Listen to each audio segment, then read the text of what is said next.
নমস্কাৰ শ্ৰদ্ধা ছাৰ বাইদেউসকল আপোনালোক সকলোকে মই মোৰ ইউটিউব চেনেল নলিনীকান্ত ডেকালৈ স্বাগতম জনাইছো ছাৰ বাইদেউসকল আজিৰ পৰা শিক্ষা হেতু পোৰ্টেলত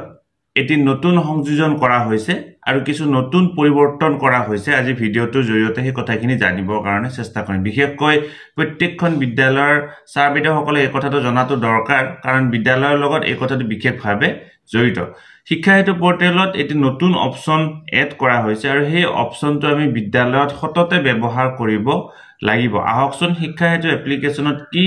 অপচন এড কৰা হৈছে আৰু সেই অপচনটোৰ জৰিয়তে আমি কি কৰিব পাৰিম সেই কথাখিনি ডিটেইলছ জানিবৰ কাৰণে চেষ্টা কৰো আপোনালোকে ভিডিঅটো যিমান পাৰে সিমান আগলৈকে ফৰৱাৰ্ড কৰিব যাতে প্ৰত্যেকজন ব্যক্তিয়ে কথাটো গম পাবৰ কাৰণে সক্ষম হয় আৰু লগতে সেই হিচাপে তেওঁলোকৰ বিদ্যালয়ৰ যিখিনি কৰিবলগীয়া কাম আছে কামখিনি যাতে কৰিব পাৰে শ্ৰদ্ধা ছাৰ বাইদেউসকল আপোনালোকে যিকোনো এটা ব্ৰাউজাৰত শিক্ষা হেতু পোৰ্টেলটো যেতিয়া খুলি ল'ব খুলি লোৱাৰ লগে লগে আপোনালোকৰ এনেকুৱা ধৰণৰ স্ক্ৰিনখন আহে এই কথাটো আপোনালোক সকলোৱে ইতিমধ্যে জানে আজি হৈছে মে মাহৰ 2 তাৰিখ আৰু যেতিয়া আপুনি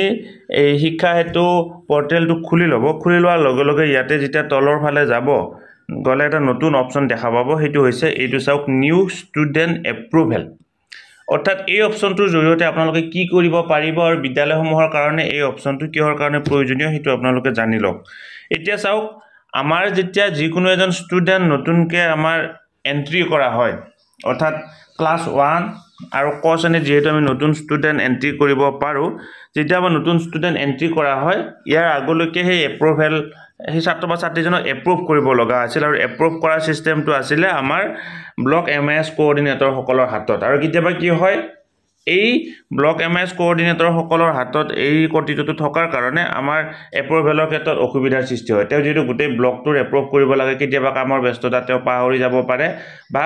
এই কিবা কাৰণত এপ্ৰুভেলটো হৈ নুঠিব পাৰে এতিয়া পৰা সেই সিস্টেমটো হলনি কৰি দিলে যিকোনো এজন ষ্টুডেন্ট নতুনকৈ এন্ট্ৰি কৰাৰ পিছত বিদ্যালয়খনে নিজাববীয়াকৈ কি কৰিব লাগিব তাক এপ্ৰুভ কৰিব লাগিব সেই কাৰণে এটো কি অপচন দেখা হৈছে নিউ ষ্টুডেন্ট এপ্ৰুভেল যেতিয়া আপুনি নতুনকৈ এজন ষ্টুডেন্ট এন্ট্ৰি কৰিব এন্ট্ৰি কৰাৰ লগে লগে সেই ষ্টুডেন্টজনৰ এপ্ৰুভ কৰাৰ দায়িত্ব এতিয়া কাৰ থাকিব বিদ্যালয় প্ৰধানৰ থাকিব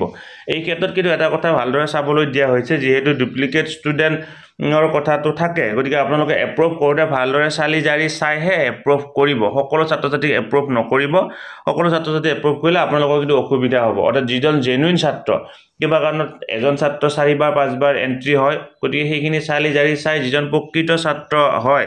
সেই ছাত্ৰজনৰ নামে আপোনালোকে এপ্ৰুভ কৰিব মই মোৰ পৰৱৰ্তী পৰ্যায়ৰ ভিডিঅত কেনেকুৱা ধৰণে এজন ছাত্ৰ এপ্ৰুভ কৰিব লাগে সেই কথাটো জনাই দিবৰ কাৰণে চেষ্টা কৰিম বা কেনেকুৱা ধৰণে নিউ এন্ট্ৰি কৰিব লাগে সেই কথাটো জনাই দিবৰ কাৰণে চেষ্টা কৰিম ভিডিঅটো ইমানতে সামৰিছো আপোনালোকে ভিডিঅটো যিমান পাৰে সিমান আগলৈকে ফৰৱাৰ্ড কৰিব বুলি আশা কৰিলো ধন্যবাদ শ্ৰদ্ধা ছাৰ বাইদেউসকল নলিনীকান্ত ডেকা নামৰ ইউটিউব চেনেলটো হৈছে এটি শিক্ষামূলক ইউটিউব চেনেল এই চেনেলটোৰ জৰিয়তে আমি শিক্ষক ছাত্ৰ-ছাত্ৰী অভিভাৱক আৰু বিদ্যালয়ৰ কাৰণে উপযোগী কিছু ভিডিঅ' প্ৰস্তুত কৰিবৰ কাৰণে চেষ্টা কৰো আপুনি যদি পোন প্ৰথমবাৰৰ কাৰণে এই চেনেলটো চাইছে অনুগ্ৰহ কৰি চেনেলটো সাবস্ক্ৰাইব কৰিব আৰু অল নটিফিকেশন প্ৰেছ কৰি থব